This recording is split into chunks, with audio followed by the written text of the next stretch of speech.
We are going to create a Windows Server virtual machine on Amazon Web Services. So this one, it's going to be big. It's going to be important. I want you to understand it. I'm going to go through all the steps, but even if every single step doesn't make sense, just right now, just make sure to follow along, follow the steps carefully.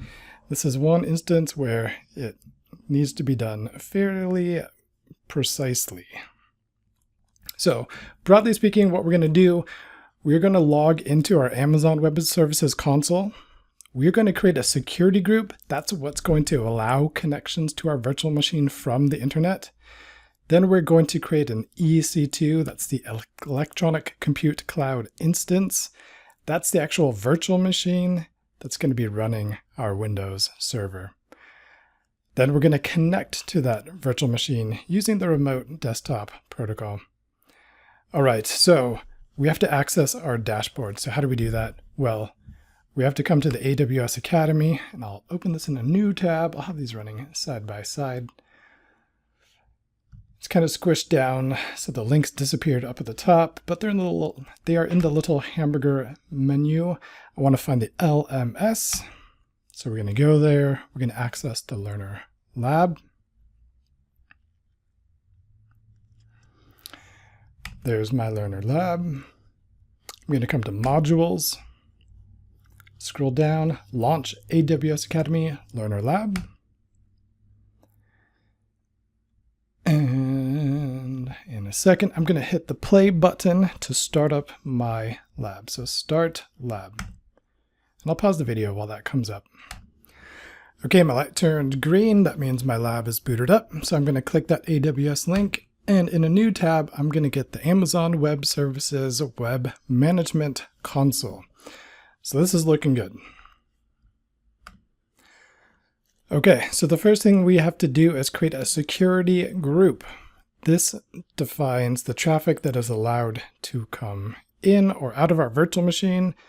By default, everything is allowed out, but by default, nothing is allowed in. So we need to allow connections from the internet because we will be connecting to our virtual machines from the internet. So in the services, if you search for EC2, you can click on EC2. That will bring you to the Elastic Compute Cloud, which will let you create virtual servers in the cloud. And there's a lot of different things that you can do. We're going to touch very few of these options. But the first thing that we're going to do is we're going to come down to security groups. It's under networks, network and security groups. I'm going to come here, and here's a list of all my security groups. Right now I've only got one. One is created by default. We're not going to use that one, but it'll exist there. Just ignore it. That's totally fine. I'll click the Create Security Group button, and I'm going to follow my instructions very closely. I actually have to scroll up a little bit to give it a name. I'm going to name it last name. My last name is Markwardson, Windows Server SG. So Markwardson Windows Server Security Group. SG for Security Group. You have to give it a description. Doesn't really matter what you call it. I'll call it Windows Server RDP. RDP is the Remote Desktop Protocol, and ICMP, that's the Internet Control Messaging Protocol, which allows us just to test connectivity. We can leave that VPC, that's our virtual private clouds, like what's our network, just leave that alone. That's just fine. So that's good. Inbound rules. It says this security group has no inbound rules. That means no traffic is allowed to reach into this server by default. Nobody can originate connections from the outside world into this server. So we want to let some stuff in. So I'm going to click Add Rule. And the type, we have to tell it what kind of traffic are we going to allow in. For this one, we are going to scroll down and select RDP, the Remote Desktop Protocol. Now it tells us it's going to use port 3389. That's the standard port. What's a port? It's basically a way for this computer to allow different types of connections. So by default, the remote desktop protocol uses port 3389. Now, for the source, this will be a little bit controversial. I'll show you the better way to do it, like the more secure way to do it, in air quotes. Well, it is more secure. If I say my IP address, this will only allow connections from my computer's, my laptop's current IP address. It filled it in automatically for me. Here's the problem though. If I log off here and I switch networks and I get a new IP address, this security group is still only going to allow my current IP address. This rule is not going to be updated. So if I'm switching networks all the time, I would have to update this security group all the time. I don't want to do that. So I'm going to choose a less secure option, which is going to be okay for what we're doing, but just realize it's less secure. Under the source type, custom is fine. Actually, if we just choose anywhere IPv4, it'll fill in that 0.0.0.0/0. That's shorthand for anybody on the internet. So anybody on the internet can try to connect. They give us a warning. It's like, are you sure you want to do that? Yep. We're going to live dangerously. I'm going to add another rule. Instead of custom TCP, I'm going to choose all ICMP IPv4. And again, the source type, I'll choose anywhere. And that's good. So I'm going to have allowances for two different types of traffic to come in. The remote desktop protocol and pings, basically. So we can test connectivity, help us troubleshoot if we need to. It should look like this. My screen is a little bit squished, so the boxes are laid out slightly differently. But yeah, this is good. So just to double check, I got my Markwardson Windows Server SG with a description, kept the VPC alone, left it alone. I've got two inbound rules, RDP from anywhere, and all ICMP IPv4 from anywhere. And outbound rules, we're not going to modify those, but just realize that this allows traffic to anywhere. So your virtual machine will be able to talk to anybody on the internet. We don't need any tags or anything. I'm going to click Create Security Group. It should happen pretty quickly. So we have this identifier here, basically a bunch of random stuff, and then the name that you gave it. So that's good. It's ready to go basically for the next step. If I click Security Groups, I should see I've got the default security group. I've also got this Markwardson Windows Server Security Group there. So don't proceed until you know that you've got that security group created. You can click on Security Groups and list it out. It should be there. Now we are ready to create a Windows Server instance. So this is a virtual machine. You could install Windows Server a lot of different ways. We are going to let Amazon Web Services run our server in its data centers. All right, so we are in EC2. If you need to get back there, if you got lost, if you search for the services for EC2, you can come back to EC2. But what we want to find is instances. Notice here I've got instances running, 0. Your numbers might look a little bit different just because I've done some stuff. I'm going to come to instances. I've got some that say terminated just because I've been testing, creating, destroying things. And that's fine. That's the thing about this environment. It should be easy to create and destroy things. All right, so this orange button up here, launch instance. I want to launch an instance. There's going to be a lot of options here to pay attention to, so we'll go piece by piece. First thing, what do we want to name it? I'm going to call it last name Windows Server. So Markwardson Windows Server. So the next question is the application and operating system images, the Amazon machine images. These are the template. Like, what kind of computer do we want? Do we want a Linux computer? Do we want a Mac? Do we want a Windows computer? We're going to stick with Windows. So I'm just going to click Windows. And this drop-down box here will show me the different Windows Server options available to me. And Microsoft Windows Server 2022 base is fine. Whatever the highest year is available should just work just fine. So that's good. It says free tier eligible. You don't have to pay for this, so don't worry. The instance type. This is how much hardware do we want. The T2 Micro only has 1 CPU and 1 GB of memory. That's not very much. Windows it's hungrier. So I'm going to click that drop-down list, and I'm going to scroll, and I'm going to find T2.medium. Notice it says 2 CPUs and 4 GB of memory.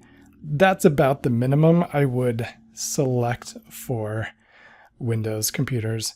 And it tells us it's going to cost us 6.44 cents per hour. But that's going to go against the $50 credit we have. So we can run this quite a bit.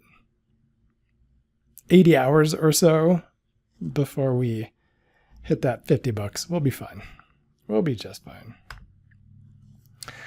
All right, I'm going to select that medium size.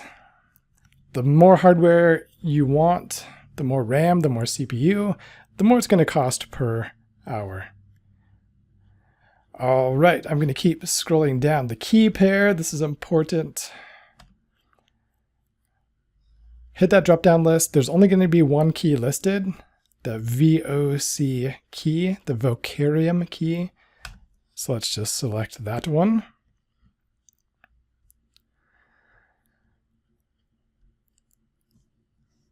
Now, the network settings. We want to hit the Edit button to change the network settings. Leave the VPC alone. But for the subnet, I'm going to hit that drop-down list. Find the one, you have to poke around a little bit. See on the right-hand side of this list, you got availability zone US East 1D, 1C, 1A, 1E. Just choose the one that says 1E. So as long as you see availability zone US East 1E, that's good. Now it says firewall security groups. We already created a security group. We just did that. So I want to select an existing security group.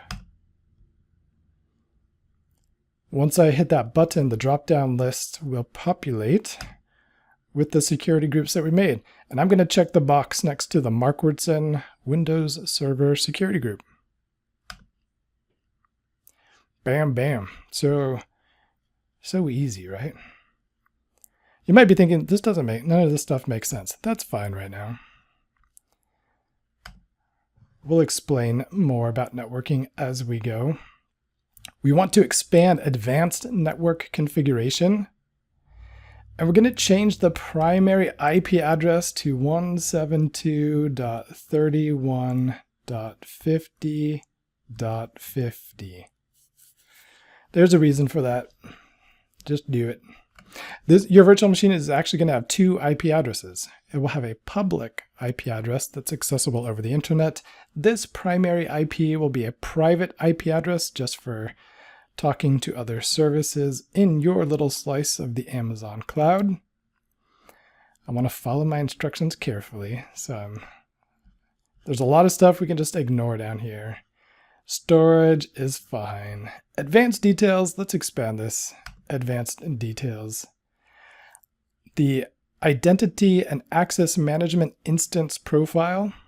We want to select the lab instance profile. Just trust me on that. It's part of the Learner Lab experience. It can just make some things work much nicer. So once you have all of those things set, we can scroll all the way down This is all good. And I'm going to click Launch Instance. And you'll see successfully initiated launch of instance, you know, that name right there. It doesn't mean it's launched yet. It means right now on Amazon's servers in their data center, somewhere on a computer, a big computer, my virtual machine is currently being created. If I use this instances link up here, I can see all of my instances. It's like, where is it? I just made it. I see my 2 terminated ones, but I don't see the one I just made. I'm going to click the refresh button right here, and it'll say, okay, there's my 3rd one. That's the one I'm actually going to be using. That's the one I just asked Amazon to create. It says it's running, so that's fantastic. But if we look at the status check, it says it's initializing. This basically means it's booting up. So it's not ready for me to use yet. It's going to take a couple of minutes before I can actually use it. Eventually, the status check is going to show 2 out of 2 passed, and then we can actually connect to it. So I'm going to pause the video just for a second. Okay, a minute later, I'm going to hit refresh again, see what's going on, and it says still initializing. Gonna check again, refresh, and 2 out of 2 checks passed. So that's wonderful. That means I can now connect to the server. So I'm gonna just uncheck everything, because the next step, we just want to make sure that we only have 1 instance selected. So I'm going to select the instance for my Markwardson Windows Server, and then I'm going to hit the connect button. And we have a few ways that we can try to connect to this. Now, because of the Learner Lab restrictions, some of these ways just won't work for us. If we were true corporate cloud customers, we could use more of these features. We're going to use the RDP client, the Remote Desktop Protocol. We can download remote desktop file. So that's good. I'm going to download that file. I'm going to save it to my desktop just because I've saved a couple other files for demonstration purposes there. Save. Now, if I try to connect right now, it's going to ask me to log in. The username will be administrator. But what's the password? What's the password for this computer? Well, we can get the password. Right here, if I click Get Password, the password is encrypted. Okay, so we need our private key to decrypt this password. So where do we find our private key? Well, we downloaded it previously. If I come back to the Vocarium interface and I click AWS Details, that button, that's where I find my private key, the PEM and the PPK. I downloaded both of those files to my desktop. I'll download it again just for giggles. Download the PEM. I'm just going to save it with this exact same name because it's the same file. It's not going to change. Overwrite it. Sure, why not? That's the file we're going to use. So I'm going to upload my private key file. And I'm going to look for that on my desktop. I know there's one right there, but that's not what I want to use right now. So on my desktop, that's where I saved my file. So I'm going to open it up. It's going to put my private key file contents in there. And I'm going to click Decrypt Password. And it's going to give me that password right there. There's my actual password. It's big, nasty. I would recommend don't try to select and copy, because if you select and copy, it's really easy. I know it doesn't look like I copied an extra space or selected an extra space or a carriage return or anything, but it happens. It happens frequently. I'm going to click that copy button right there. Copy password. Now on Microsoft Windows, the next step is pretty easy. That RDP file I downloaded, the Markwartson Windows Server RDP, it's on my desktop. If I just click on that, no, I'm jumping ahead in the instructions, but I'm doing everything that we're supposed to be doing. So yeah, I really do want to connect, so don't ask me again. Connect to this computer. It gives me the username. It already knows it's administrator. That was in the remote desktop file. It's got the location, the name of the server I want to connect to. That's good. I'm just going to Control V, paste in my password there. Click OK. And yeah, I'm okay with the certificate that it created for me. So I'm going to go ahead and say yes. And magically, in just a couple seconds, you'll see this very interesting interface. Here, it looks like I'm logging into a computer because I'm actually logging into a computer remotely. My computer's still there. I'm going to toggle this full screen mode to get out of full screen. But this is the remote desktop protocol. It just gives me a window into the server running on Amazon servers. It'll take a minute. There we go. We see the Windows logo coming up. So this is not your desktop computer. This is running in a data center in Virginia. And all these programs in the start menu are just on this particular computer. The background will change. Yeah, if I scroll to the right, they stamp the desktop with some information. So this is there's my public IPv4 address. There's the private IP address that we set manually. There's an identifier. This just shows some basic information about this computer running in the cloud. So what can we do with this computer now? Well, we can do kind of whatever we want that's allowed by Amazon, at least. We can turn it into a web server. We could turn it into a file server. We could turn it into a repository, you know, whatever you want to do with the server, you can do it in Amazon's cloud. So if I can start up Notepad, for example. The server is going to be a little bit slow to start off with, but it's fine. Hello. I am Jim Markwartson. So I'll save this. I'll put it on my desktop. I'll call it hello.txt. So I just ran Notepad, created this file. I mean, just to show, I'm going to close this, and then I'm going to minimize my web browser on my host machine. Notice there is no hello.txt file. Everything I'm doing in my Windows Server EC2 instance only lives on that server.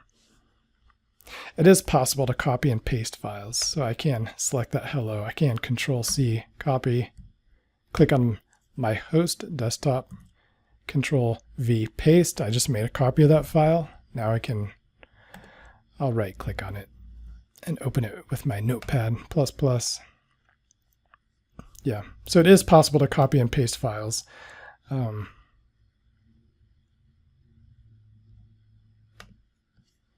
That's an old password. Don't worry. I'm showing you passwords everywhere. It's all right. By the time you see this, those passwords will be long gone. All right, so I'm connected. Now I can install software. I can, right-click on the start menu. I can open up the task manager and see what programs are running.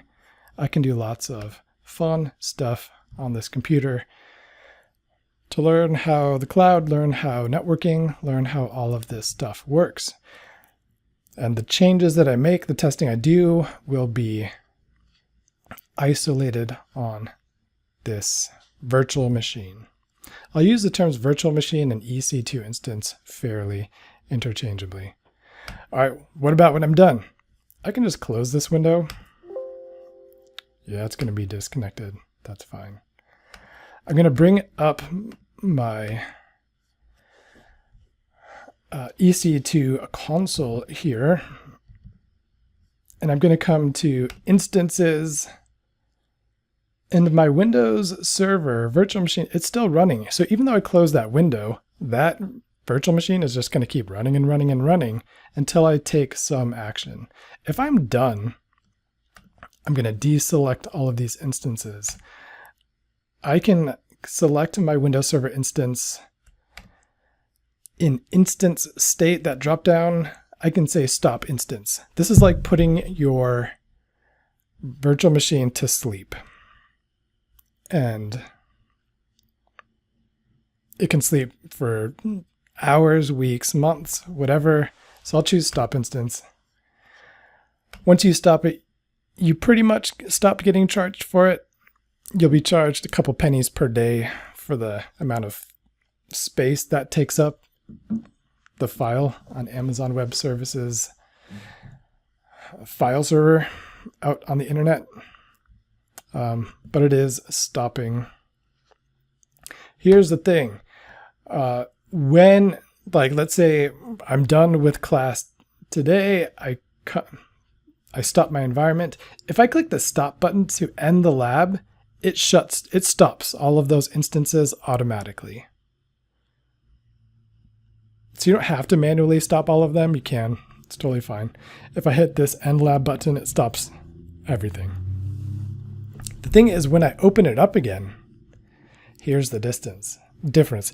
The public IP address that virtual machine previously had, it can change. Often does change. I'm going to refresh this. It's okay. It's stopped now. I'm going to deselect everything. I'm going to select that Windows Server instance, and I'm going to come to instance state, and I'm going to start it. So it's going to start booting it up. And while that's booting up, so we see its instance status pending. I'm just going to show you real quick this RDP file. It's not a very complicated file. It's got a fancy icon and everything. The extension is not something you might be familiar with. But if I right click on this and I open it in my text editor, it's not that complicated of a file. It's just text. So do you want to connect to it? Yeah. What are you connecting to? Well, there's the address of the EC2 instance that we are going to connect to. The username is administrator. The password is not stored in here. So the thing is, when we boot this up again, it might get a new IP address, which is going to change this full address. So this file that we downloaded actually becomes a little bit useless, sadly. So I'll show you how to deal with that, because it's going to be fine. It's fine. So let's say we're fast forwarding 24 hours. We're coming in here, and I selected my virtual machine and I clicked start. It'll start automatically when you start your whole lab, but if you have to start it up, you know, it's not too hard. We select the virtual machine, instance state, start. Because mine started, that start option is grayed out. Notice that my public IP address has changed, and the domain name system, the DNS address, does not match what's in my remote desktop file. So if I double click this remote desktop file, like, it's not going to work because my address changed. The address of my Windows server changed. So I'm just going to click cancel here because it's never going to connect. So how do I connect if the address changed? What the heck are we supposed to do? Well, it's not too bad. Select my Windows Server virtual machine, click connect. We're going to use the RDP client. I'm going to download the remote desktop file. Save it to my desktop. If I still have my password, like if I saved it in a text file or saved it in a password manager, it'll be the same. If I forgot what my password was, I can go get it. So I'm going to click Get Password. Let's say I just totally lost it. Upload our private key, decrypt the password. I'm going to copy that password. That password shouldn't have changed. Now if I double click on my RDP file, yep, connect to it, paste in my password. Yes. Because my IP address changed, like the certificates get grumpy. But it's fine. But now, after a few seconds, I should be in. I'm going to click this button to resize it so I can see my desktop and the Windows Server desktop. Takes a little bit, but you see that hello text file that I had created previously? It's still there. So everything I did was saved, even though the server got a new public IP address. So that's the process. Now the remote desktop protocol, it's cross-platform. So if you're on a Mac, you can totally connect to a Windows computer. For example, you can install and set up a remote desktop. I don't have a Mac. I trust that this works. But you can download remote desktop from the Mac App Store. If you're on Linux, there's a tool called Remina. I don't even know if I'm pronouncing that correctly, but I've used it. It works fine for connecting to Windows Server using the remote desktop protocol. So no matter what operating system you're on, you should be good to go. I'm going to come back to the Learner Lab, the Vocarium interface. What I'm going to do is I'm going to click End Lab. And you will see this remote desktop protocol window stop. It's just going to shut down. Because when I hit End Lab, what Vocarium does, see it tells me your remote desktop services session has ended because the computer's shutting down. Yeah, hitting that stop resets everything. So that's good. That's what we want to happen. That's just fine. So I'm going to stop being billed for that service right now. So we're good to go. So just a quick recap. What did we do? We created a security group that allowed that remote desktop connection to come from my computer over the internet into the Amazon Web Services data center. Then we created the EC2 instance, which is a virtual machine running the Windows Server operating system in the AWS platform. Then we connected to it using the remote desktop protocol. We had to decrypt the administrator password using our private key, which we can get from the AWS Details tab here in the Learner Lab course. Once we have that password decrypted, we can connect via the remote desktop protocol. We just have to be aware that every time we boot up this lab environment, that Windows Server is going to get a new public IP address. So we're going to have to log in, re-download that RDP file every single time. I know it's kind of annoying, but that's just the way life is. The workarounds cost money, and so we're going to stick with the free option. And it's just a couple of extra steps. So hopefully you feel comfortable stopping your Windows Server virtual machine. You can connect to it via the remote desktop protocol, and you feel comfortable working with it.